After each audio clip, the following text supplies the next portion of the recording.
Why did you write that down, Jim? Is it because you know I love Count Chocula? Do you? Hey there, monster maniacs. It's Heidi from Channeling Spirits. Every autumn, we look forward to General Mills resurrecting their monster cereals. For their 50th anniversary, they are celebrating with an all-out Monster Mash. It's a monster mash! But how did these spooky cereals start?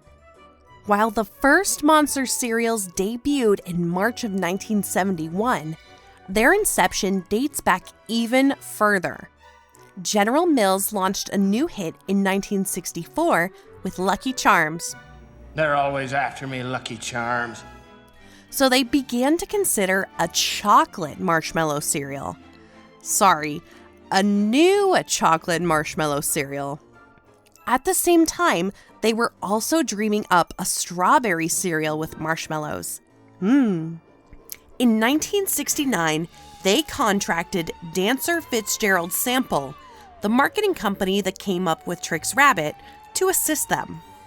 Tony Jaffe, the creative director, assigned Laura Levine, a copywriter, to come up with a concept for the two cereals.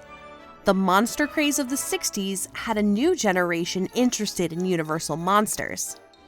Aurora model kits and famous monsters of Filmland made monsters accessible to children, and the Munsters and the Addams Family brought humor to the horror icons.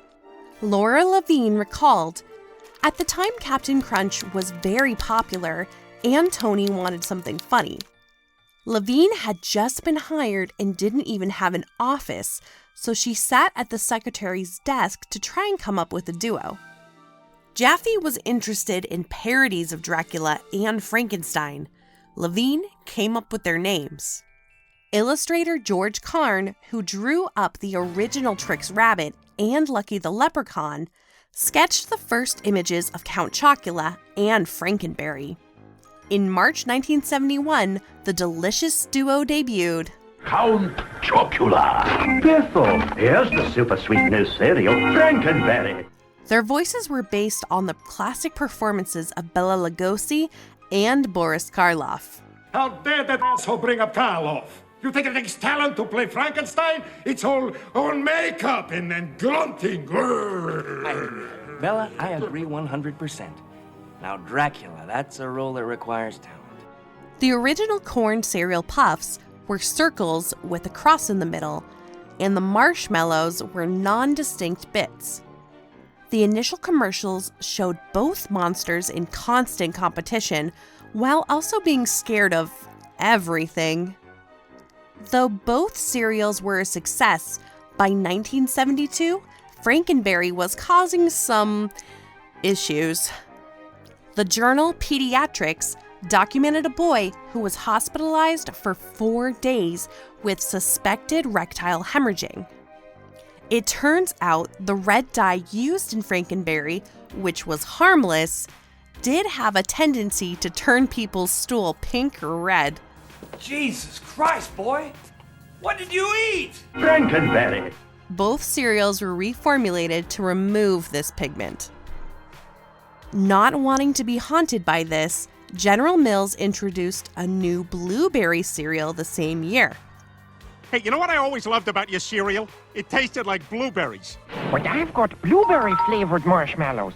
Oh my God, blueberries! And you're a ghost.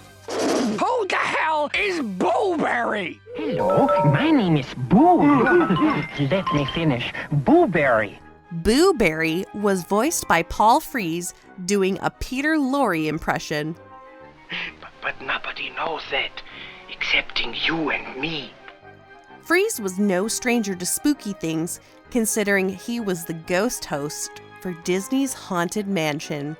Welcome, foolish mortals.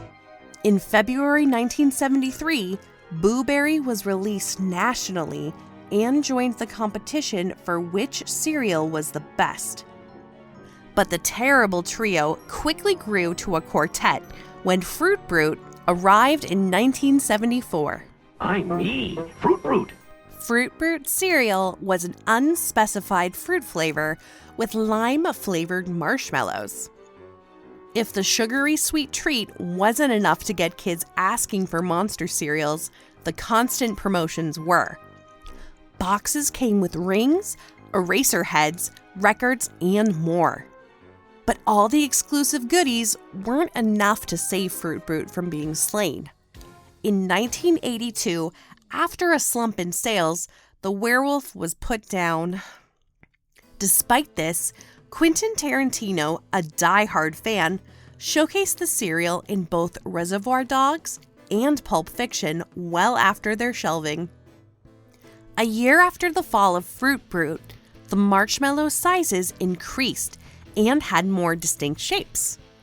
Then, in 1985, all 3 cereals had their Corn Puff pieces transformed into ghostly shapes. While changing the shapes had some success, altering the box art created some controversy. In 1987, Count Chocula featured a commercial and box with Bela Lugosi's Dracula. The box seemed to feature a Star of David as his medallion, which upset several customers. After burying yet another monstrous mistake, General Mills unwrapped their newest creation, Fruity Yummy Mummy. Hey, have a bite. Released in autumn of 1988, Yummy Mummy was fruit-flavored cereal with vanilla marshmallows. Sadly, it didn't last long, and it was also buried in 1992. But the quest for the 4th monster member continued. Some updated concept art for a new mixed berry cereal surfaced, featuring Berry Patra, Dr. Jekyllberry, Phantom Berry, or Bride of FrankenBerry. None of them panned out. Count Chocula tried to stay relevant by rotating marshmallow shapes until 2006. After 35 years, the monster cereals, which had been available year-round, were suddenly seasonal. Blueberry was one of the things that I always loved as a kid, and it just disappeared. The monster cereals seemed on the brink of extinction. But then in August of 2013, both Fruit Brute and Yummy Mummy were brought back from the dead. Fruit Brute was now a cherry-flavored cereal, and Yummy Mummy an orange cream-flavored cereal. Sadly, their resurrection only lasted 1 year. The monster mascots have persisted throughout the years as tiki mugs, action figures, and more.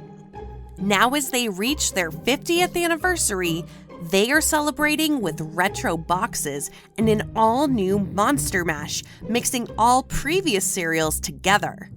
I don't know if that's going to taste good or bad. After 50 years, maybe a new monster will be introduced.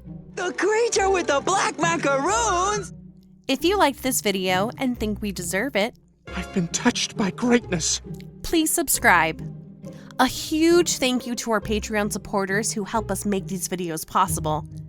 As always, keep coming back for more spooktacular videos. I'm Heidi with Channeling Spirits, and thanks for watching.